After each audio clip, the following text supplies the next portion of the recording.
Let's give Fabian our undivided attention, please. Hi guys. Good morning, fellow students and consumers.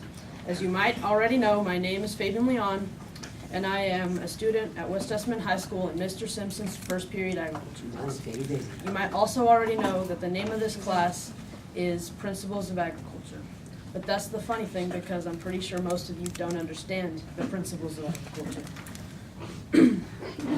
You probably don't want to be a farmer when you grow up, but I think it's important that you understand agriculture's impact on your life. Agriculture is a titillating subject, really, and if you have any idea of society or humanity, then you'd be concerned about the world's sustainability. Agriculture, or farming, is something that started more than 10,000 years ago. At the beginning of time, humans were foragers before agriculture, but then things got serious. Our sciences evolved, and so did our agriculture. Our crops and animal raising was established, and we were able to build progress towards where we are today. After thousands more years, we ended up in our current technological state, and nowadays agriculture is the most efficient it has ever been. But that's the problem.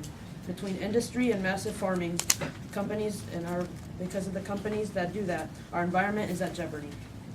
I believe that any decent agriculturalist would have enough respect to not pollute the earth that they make a living on. The problem, however, is that the world is full of non-decent agriculturalists who are part of big companies.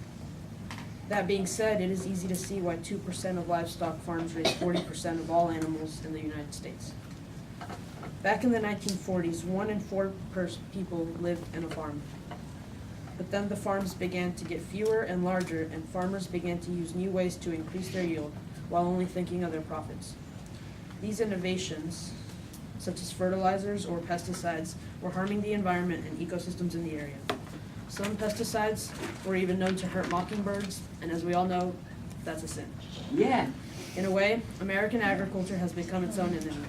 While the politicians who supposedly handle everything are bickering amongst themselves, agricultural companies are abusing their animals and damaging the environment.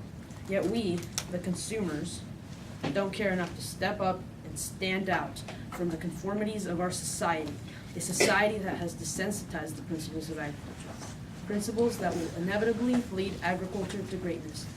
Yet those principles, like any other historical movement, will have to suffer from a couple of injustices. Injustices so horrible that I can compare them to the slaughter of innocent mockingbirds.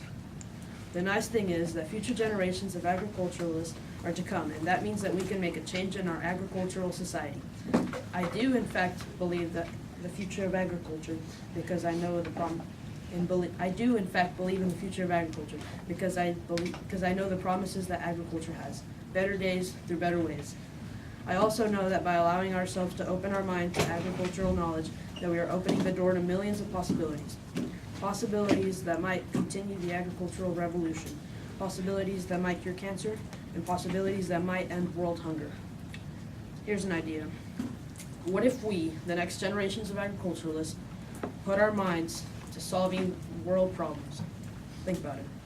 With brand new generations of bright agriculturalists like you and me, and with the latest technology advances, we might be a part of the historic movement that I like to call the Ag Power movement.